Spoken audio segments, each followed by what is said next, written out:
সম্মানীয় প্রকাশক, প্রাক্তন বিধায়ক, প্রাক্তন সাংসদ এবং সকলের পরিচিত প্রিয় অর্জুনদা, ভাই প্রসূন এবং যারা এই মহতি কার্যে অংশগ্রহণ করেছেন প্রত্যেককেই সংখ্যায় কম হলেও আন্তরিক অভিনন্দন জানাই। এবং ওয়াকফ বোর্ড, ওয়াকফ প্রপার্টি এই সংশোধনী বিল নিয়ে পার্লামেন্টের উভয় পক্ষে চুলচেরা বিশ্লেষণ হয়েছে। দুদিনের এই আলোচনায় লোকসভা শেষ হয়েছে রাত্রি 2:45 রাজ্যসভায় আলোচনা চলেছে ভোর 4:03 পর্যন্ত। কার্যত সমস্ত প্রশ্নের উত্তর, সমস্ত সমালোচনার উত্তর সেদিন আমাদের স্বরাষ্ট্রমন্ত্রী অমিত শাহ তুলে ধরেছিলেন। বিরোধীদের প্রত্যেকটি প্রশ্নে এবং মানুষের বিভিন্ন উৎকণ্ঠা প্রত্যেকটাকে তিনি অ্যাড্রেস করেছেন। এখন আজকে যে সময়ে দাঁড়িয়ে এই বইটির হিন্দি সংস্করণ এর প্রচ্ছদ প্রকাশিত হচ্ছে, ঠিক আমরা পশ্চিমবঙ্গে কোন জায়গায় দাঁড়িয়ে আছি। আজকে অর্জুনদা যে কথাগুলো বললেন এটাই হচ্ছে এই কালখণ্ডের প্রকৃত রূপরেখা। এই যে আগ্রাসন চলেছে, এই আগ্রাসনের কারণ কিন্তু ওয়াকফ বিল নয়, এই সংশোধনী বিল নয়। এর একটা মাধ্যম হিসেবে বেছে নিয়েছে পশ্চিমবঙ্গে শক্তি প্রদর্শন করবার জন্য। আজকে র্যাডিক্যালাইজেশন গ্রাস করছে গোটা পৃথিবীকে। পৃথিবীর কোন দেশ আজকে কার্যত র্যাডিক্যালাইজেশন থেকে মুক্ত নয়। এই ধর্মান্ধ ইসলামিক ফ্যাসিজমের বাইরে কেউ নয়। বেলজিয়াম আক্রান্ত, ব্রিটেন আক্রান্ত, ফ্রান্স আক্রান্ত, জার্মানি আক্রান্ত, কেউ এর বাইরে বেরিয়ে আসতে পারে। কানাডার সরকার কার্যত আত্মসমর্পণ। আমেরিকা ভিন্নভাবে এই ঘটনাকে চাপা দেবার চেষ্টা করছেন, কিন্তু বাস্তব অর্থে তারাও বহু সমস্যার সম্মুখীন। আজকে অনেকগুলো প্রশ্ন কিন্তু আমাদের সামনে দাঁড় করিয়ে দিয়েছে এই ওয়াকফ এর আইন। দেখুন, পৃথিবীতে একটাই দেশ ধর্মের নামে তৈরি হয়েছিল, তার নাম হচ্ছে পাকিস্তান। ধর্ম যদি কোনো রাষ্ট্র তৈরি করে দিতে পারত এবং স্টেট ডক্ট্রিন ইসলাম যদি ইউনিফিকেশনকে বজায় রাখতে পারত, তাহলে বাংলাদেশের জন্ম হতো না। যদি ধর্মই রাষ্ট্র তৈরি করে দিতে পারত, তাহলে আরবে 22টা আলাদা আলাদা দেশ তৈরি হতো।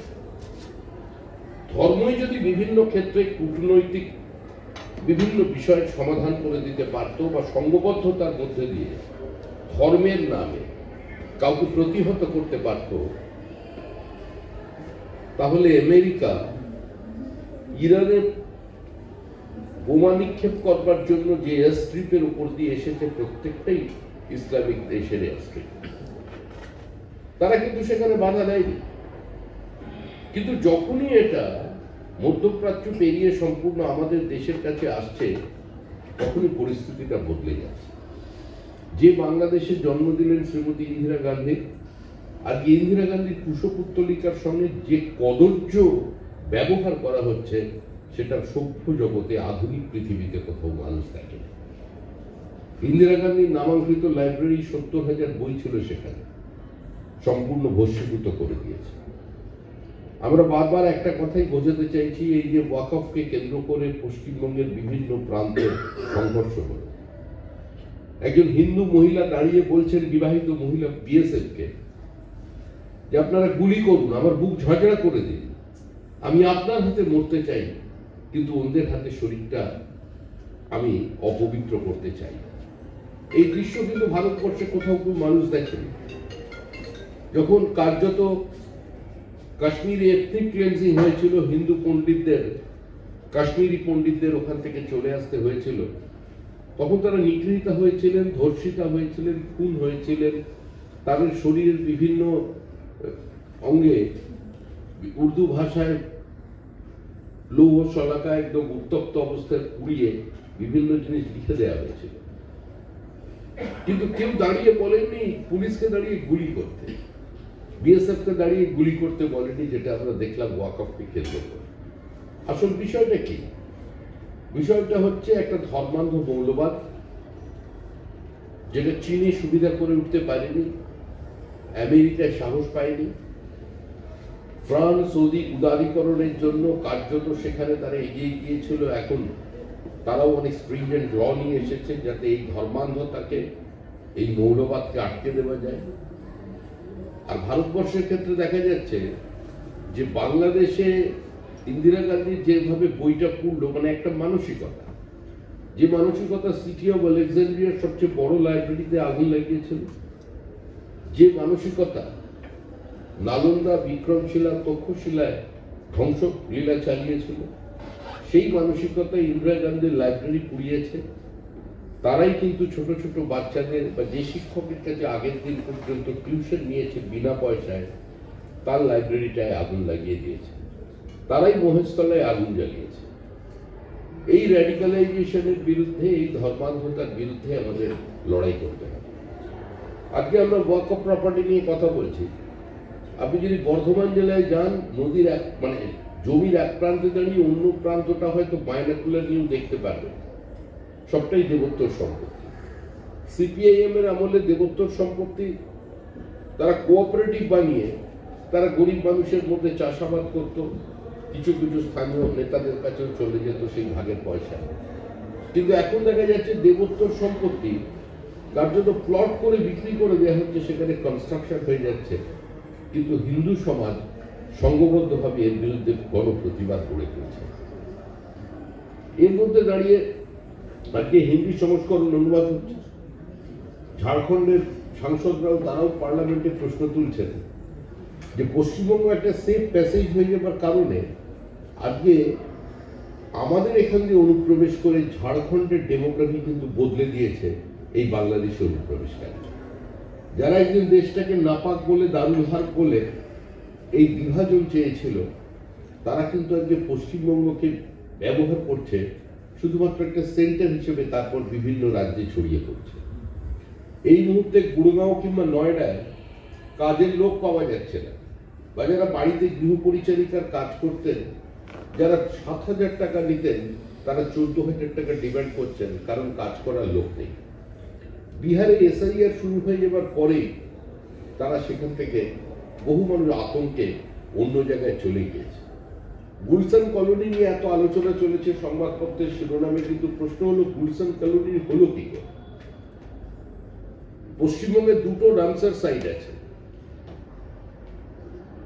যার আন্তর্জাতিক স্বীকৃতি আছে, একটা সুন্দরবন এবং দ্বিতীয়টা ইস্ট ক্যালকাটা ওয়েটল্যান্ড।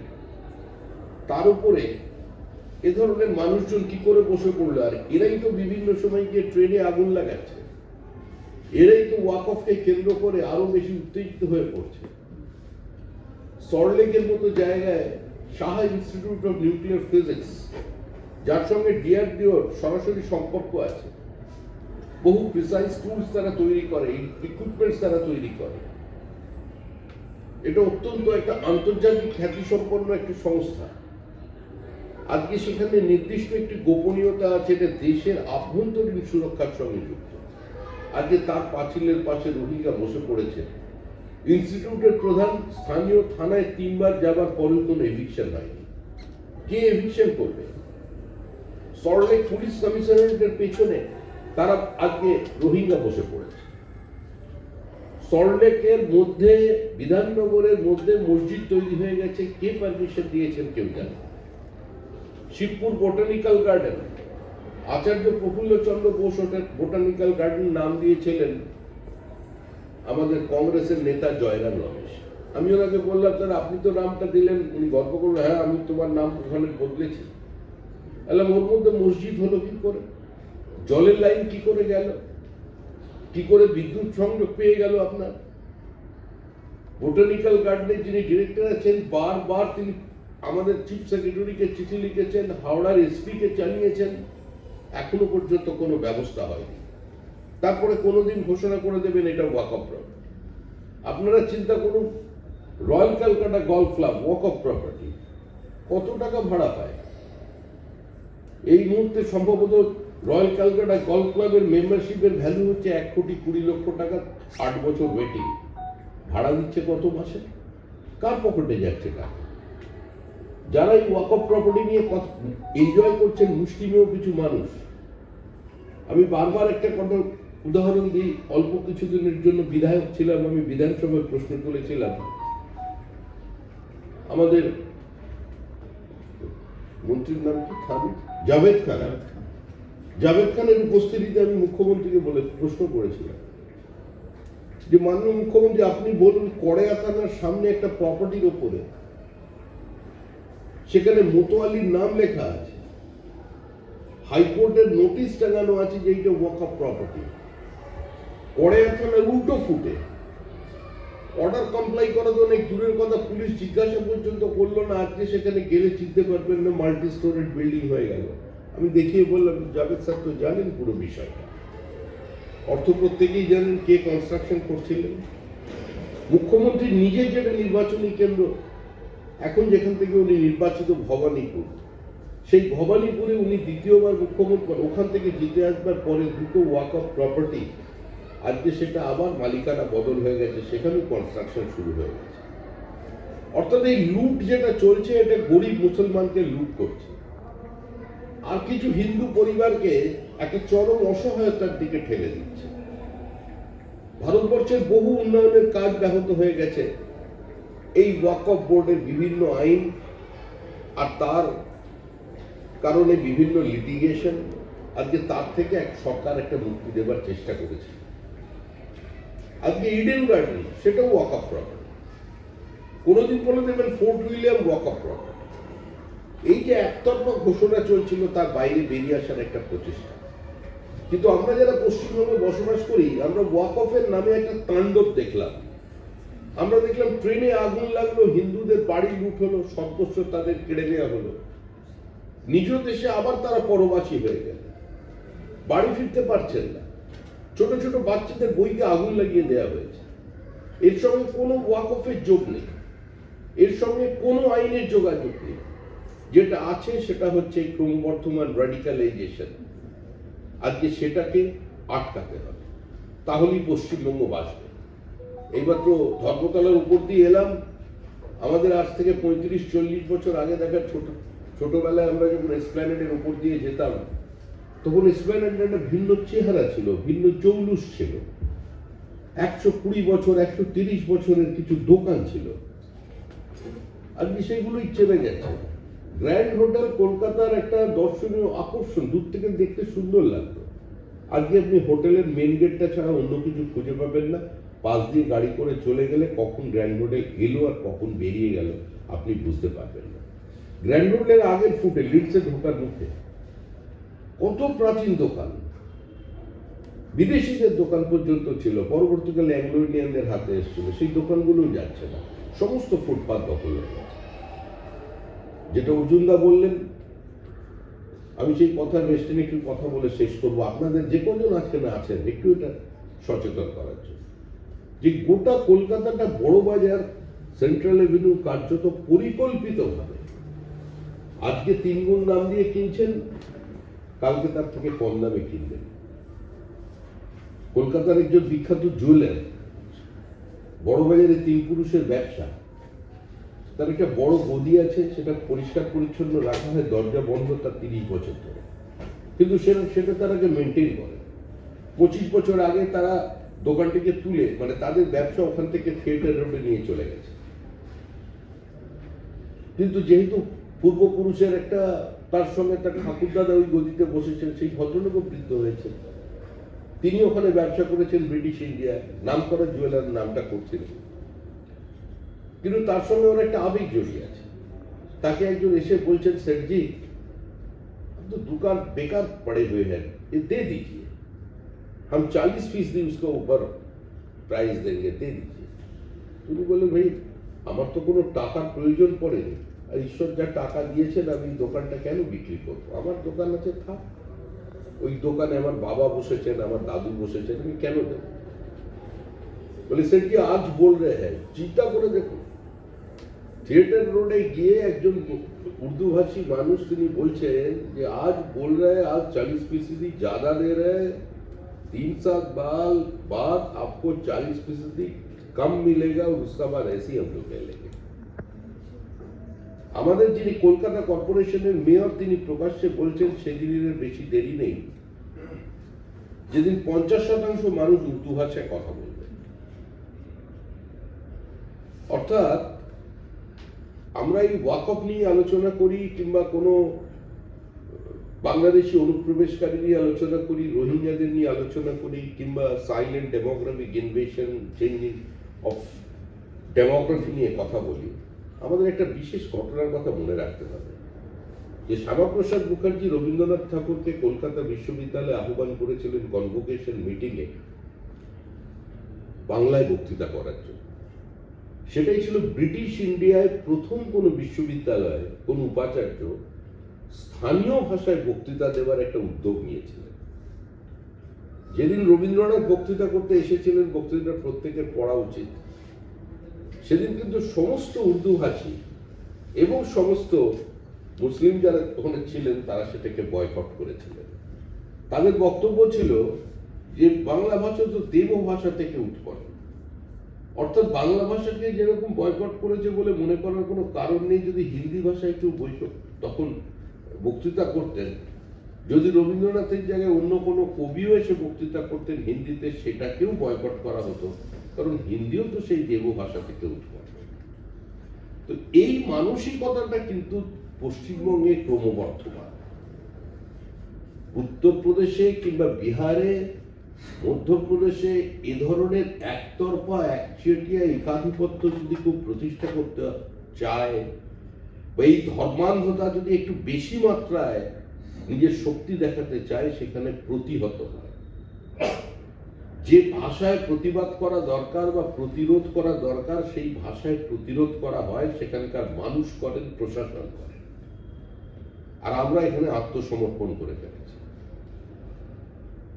এখানে আমরা আত্মসমর্পণ করে ফেলেছি। অনেক লেখক গান্ধীজির সমালোচনা করেছেন যে গান্ধীজি একটু বলেছিলেন যখন ওই হিন্দু মহিলারা তার কাছে গিয়ে দুঃখ দুর্দশার কথা বলেছিলেন, অত্যাচারের হওয়ার কথা, গান্ধীজি বলেছিলেন যদি তোমাদের যদি কেউ ধর্ষণ করে তাহলে মুখের জিভটা কামড়ে তোমরা নিঃশব্দে শুয়ে থাকো, মেনে নাও, কারণ ঈশ্বর ওইটা চাইছে। মানে when rape is inevitable, lie straight and enjoy it। তার যত হিন্দু বাঙালি আছে সেই জায়গায় চলে গিয়েছে। এর বাইরে কিন্তু আমাদের বেরিয়ে আসতে হবে, না হলে আমাদের এই সুন্দর এরকম একটা সন্ধ্যায় আমরা কোনো বই নিয়ে চর্চা করতে পারবো না। বইতে আগুন লাগবে, আর বইতে শুধু হিন্দুর বইতে আগুন লাগবে না, যারা মুক্তমনা মুসলমান আছেন, যারা বহুত্ববাদে বিশ্বাস করেন, যারা এই ধরনের নির্যাতনের প্রতিবাদ করছেন, এই ধর্মান্ধতার বিরুদ্ধে কোনো জায়গায় কলম লিখছেন, তারাও কিন্তু আক্রান্ত হবে। বাংলাদেশে যারা মারা গেছেন সাম্প্রতিককালে, হিন্দুর থেকে মুসলমানের সংখ্যা বেশি। প্রায় 1100 মুসলমানকে পুলিশকে খুন করা হয়েছে, যার মধ্যে 99% মুসলমান। পুলিশকে মেরে উল্টো দিকে ঝুলিয়ে টাঙিয়ে রাখা হয়েছে। রবীন্দ্রনাথের মূর্তি ভাঙা হয়েছে, রবীন্দ্রনাথের ছবিতে আগুন লাগিয়ে দেওয়া হয়েছে, রবীন্দ্রনাথের লেখা জাতীয় সঙ্গীত বাংলাদেশে চলবে না বলে আন্দোলন হয়েছে। আর ওপারে বাংলাদেশে রবীন্দ্রনাথ জ্বলছেন, সত্যজিৎ রায়ের বাড়ি ধ্বংস হচ্ছে, সুনীল গাঙ্গুলির বাড়ি দখল হয়ে যাচ্ছে, প্রতাপাদিত্যের কালী মন্দির আক্রান্ত হচ্ছে, হিন্দু দেবদেবীর সঙ্গে কুৎসিত আচরণ করা হচ্ছে, হিন্দু মহিলাদের টেনে নিয়ে চলে যাওয়া হচ্ছে, জোর করে ধর্মান্তকরণ করতে বিয়ে করা হচ্ছে, আর এপার বাংলাতেও রবীন্দ্রনাথের ছবিতে আগুন লাগছে। সুতরাং এই আগুন মালদায় লেগেছে বলে কাল জোড়াসাঁকোতে লাগবে না, এটা মনে করার কোনো কারণ নেই। আমরা নিরাপদ আশ্রয় থাকতে পারবো না, সময় এগিয়ে আসছে। আমরা রাজনৈতিক কর্মী, সবশেষে ভোটের কথা হয়তো বলতে পারি, কিন্তু আজকে বলছি না। কিন্তু মনে রাখবেন 2028 সালে যখন ডিলিমিটেশন হবে, সেই ডিলিমিটেশনটা যদি যেভাবে সরকার চলছে বা আমরা চলছি, আমরা বলাই ভালো, কারণ যে গভর্নমেন্ট আমরা ডিজার্ভ করি সেই গভর্নমেন্টই আমরা পেয়েছি। আমরা যে পথে হাঁটছি তাতে 28 সালে যখন ডিলিমিটেশন হবে, তার পরের বারে নির্বাচনটায় পশ্চিমবঙ্গ বিধানসভার ভিতরটা জম্মু কাশ্মীরের মতো হয়ে যাবে। তাই আজকে প্রত্যেক হিন্দু বাঙালিকে, বাঙালি মানে যারা বাংলা ভাষায় কথা বলছেন, আমি সেই বাংলার কথা বলছি, যারা পশ্চিমবঙ্গে বসবাস করেন, যারা ভারতীয়, যে ভাষায় কথা বলুন, এই রাজ্যটা যারা নিজের রাজ্য বলে মনে করেন, আজকে তাদের জন্য কিন্তু এটা চিন্তার দিক। তবে নিঃসন্দেহে এই বইটি হিন্দিতে অনুবাদ করায় একটা বিশেষ তাৎপর্য এই কারণেই, এই বইটা আরো বেশি অত্যন্ত প্রামাণ্য, ভালো নথি, একদম কোথা থেকে অরিজিন, কিভাবে ওয়াকফ বোর্ড তৈরি হলো, ওয়াকফ সম্পত্তি অটোমান সাম্রাজ্যের কনটেক্সটে কিভাবে তার পরিবর্তন, ব্রিটিশ ইন্ডিয়ায় কিভাবে আইনের পরিবর্তন, পরিমার্জন, বা ব্রিটিশ কিভাবে অনেক জিনিস যাকে হিন্দিতে বলে নজর আন্দাজ করে দেওয়া, সেইভাবে করেছিল নিজেদের রাজ্য পরিচালনা করবার স্বার্থে, বইটির মধ্যে আছে। এইটা প্রামাণ্য নথি। এই বইটি যাতে দিল্লিতে বিক্রি হয়, তার জন্য আমার যদি কিছু করণীয় থাকে আমায় বলবেন, আমি আমার সীমিত শক্তিতে সামান্য চেষ্টা করব। বিশেষ করে ঝাড়খণ্ডের মানুষ, বিহারের মানুষকেও এই বইটি পড়তে হবে। বিহারের আর ঝাড়খণ্ডেতেও কিন্তু এই বইটা অত্যন্ত একটা প্রামাণ্য বই। উত্তরপ্রদেশে যে ওয়াকফ নিয়ে মানে যে সমস্যা ছিল, সেটা উত্তরপ্রদেশের মানুষ সেটা তাদের মতো করে তাদের ভাষায় সেটা বুঝিয়ে দিয়েছে, সেখানে বিশ্বাস চলছে না। কিন্তু ঝাড়খণ্ড এর অবস্থা দ্বিতীয় পশ্চিমবঙ্গ হতে চলেছে, তাদের সচেতন হতে হবে। ধন্যবাদ, সবাই ভালো থাকবেন।